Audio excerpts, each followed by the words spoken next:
আল্লাহর কাছে দোয়া করি, আল্লাহর কাছে মোনাজাত করি, আজিয়া ইউনিট দিয়ে বিয়াগুনে মিলি যেন সাম্যর এই ঈদ তো ফাইতান্ন সাম্যর ঈদত যেন ওনারা নিজের বাড়ির জায়গায় ঈদ গরিব করেন। আলহামদুলিল্লাহ, বহুত শুকরিয়া।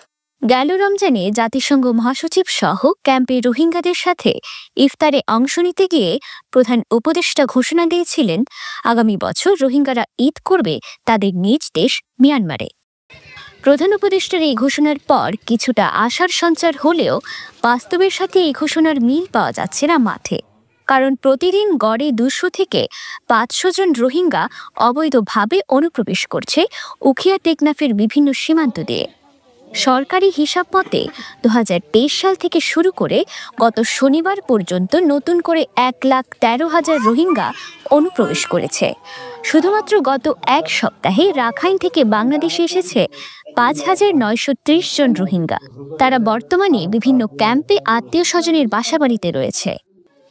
এসব রোহিঙ্গাদের ক্যাম্পে বসবাসের জন্য ঘর বরাদ্দ দিতে বাংলাদেশকে চিঠি দিয়েছে জাতিসংঘের শরণার্থী বিষয়ক হাই কমিশন UNHCR, কিন্তু সেই চিঠিতে সাড়া দেওয়ার পক্ষে নয় বাংলাদেশ। শরণার্থী কমিশন বলছে নতুন করে আসা রোহিঙ্গাদের বসতির জন্য জায়গা দেওয়ার সুযোগ নেই, তারা আপাতত যেভাবে আছে সেভাবে থাকবে। তারপরও ক্যাম্পে অব্যবহৃত হাসপাতাল সহ বিভিন্ন স্থাপনায় সুযোগ দেওয়া যায় কিনা খতিয়ে দেখা হচ্ছে।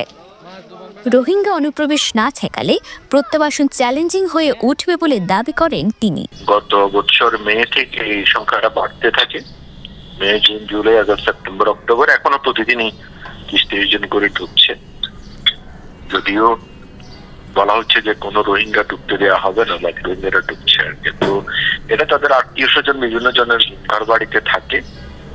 এখন UN চাচ্ছে ওদের জন্য আবাসনের ব্যবস্থা করতে, মানে যে মেকশিফট ঘর, আমরা শেল্টার যেগুলো করতে, কিন্তু আমাদের ক্যাম্পে এখন কোনো জায়গা নেই। হাসপাতাল যেগুলো এখন বন্ধ হয়ে গেছে কিংবা ডিস্ট্রিবিউশন সেন্টার যেগুলো খালি আছে, এইসব জায়গাগুলোতে আর একটা তালিকা করছে, ওখানে থাকার জন্য আপাতত আমরা অনুমতি দিয়েছি।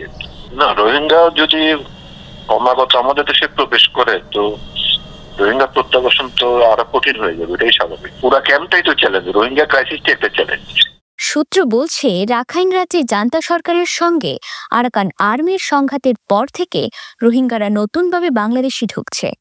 জান্তা সরকার সেখানে পরাস্ত হওয়ার পরও রোহিঙ্গার ঢল থামছে না। এখন প্রায় প্রতিদিন নাফনদ ছাড়াও পাহাড়ি পথে নানাভাবে রোহিঙ্গারা আসছে। বিশ্লেষকরা বলছেন অনুপ্রবেশ ঠেকানো না গেলে প্রত্যাবাসনের ঘোষণা নিছক হাস্যকর হয়ে যাবে। প্রয়োজনে আরাকান আর্মির সাথেও কথা বলা দরকার বলে মনে করেন তারা।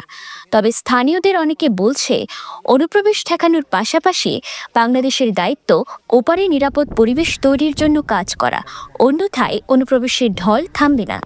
এই প্রেক্ষাপটে আমাদের যেটা মেসেজ থাকবে, রোহিঙ্গাদের যে কোনো উপায়ে গভর্নমেন্টের যে কলা কৌশল শক্তি এটা ঠেকানো দরকার বলে আমরা মনে করি, এবং এখানে যে কোনো উপায়ে ঠেকাতে হবে। তো আপনি যদি এটা রোধ করতে না পারেন তাহলে রিপিটেশন হবে না।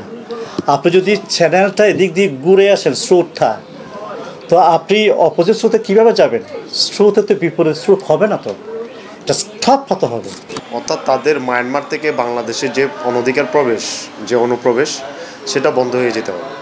কারণ এখন আসলে মায়ানমারও একটা টেনশন এবং হচ্ছে যে একটা ব্লিজিরান্সি চলতেছে কিন্তু একটা এখন বর্তমানে।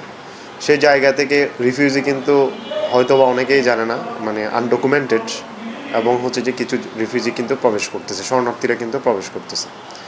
এই অবস্থায় যদি তারা যদি আসতে থাকে তাহলে যাওয়ার বিষয়টা আমার মনে হচ্ছে কাল্পনিক। আমরা ঠেকাতে পারি, হয়তো দেশের আইনশৃঙ্খলা বাহিনী খুব বেশি কঠোর হলে ঠেকানো যাবে। ঠেকানো গেলে তো ওগুলো আবার পাঠানো যাবে না। ঠেকানো গেলে ওরা মারা যাবে, ওখানে 0 পয়েন্টে বা কোনো না কোনো জায়গায় ওরা মারা যাবে। কিন্তু ওখানে যতক্ষণ পর্যন্ত বসবাসের উপযোগী পরিবেশ না হবে, আপনারা নিরপেক্ষ সূত্র, গোপন সূত্র খবর নেন, দেখবেন যে ওখানে বিশেষ করে ইসলাম ধর্মাবলম্বী কোনো মানুষকে তারা সহ্য করতে পারতেছে না। কি আরাকান আর্মি, কি মিয়ানমার সরকার, ওদের একটাই দুশ্মন, সেটা হচ্ছে যে কি ইসলাম ধর্মাবলম্বী মানুষ এখানে থাকতে পারবে না। যতক্ষণ পর্যন্ত এটা তাদের জন্য বসবাস উপযোগী পরিবেশ না হবে ততক্ষণ পর্যন্ত রোহিঙ্গাদের পাঠালেও থাকবে না, এবং যারা আছে তারাও থাকবে না। আমি মনে করি শুধু কথার মধ্যে সীমাবদ্ধ না থেকে রোহিঙ্গাদের যাতে ফার্দার অনুপ্রবেশ করতে না পারে সেই জন্য দ্বিপাক্ষিক একটা আলোচনার প্রয়োজন আছে উচ্চ পর্যায়ে। বাংলাদেশ সরকার এবং এটা হতে পারে আরাকান আর্মিদের সাথে হতে পারে, অথবা রোহিঙ্গাদের জন্য ওখানকার যে সরকারি বাহিনী রয়েছে ওদের সাথে আলাপ হতে পারে। আমার মনে হয় সেই ক্ষেত্রে যেহেতু আরাকানটা এখন পুরাটা আরাকান আর্মিদের দখলে, ওদের সাথে একটা দ্বিপাক্ষিক একটা আলাপ আলোচনা হতে পারে। কক্সবাজারের টেকনাফ ও উখিয়ার বিভিন্ন ক্যাম্পে থাকা 12 লাখের বেশি রোহিঙ্গা নিয়ে নানা চ্যালেঞ্জ ও ঝুঁকির মুখে আছে বাংলাদেশ। তাদের নিজ দেশে প্রত্যাবাসন নিয়ে আন্তর্জাতিক সম্প্রদায়ের সঙ্গে দিন দরবার করছে বাংলাদেশ। এখন প্রত্যাবাসনের বদলে আরও নতুন রোহিঙ্গা দেশে ঢোকায় চাপ পড়ছে বাংলাদেশে। মুমতাহিনা মাহি, পেনুয়া নিউজ।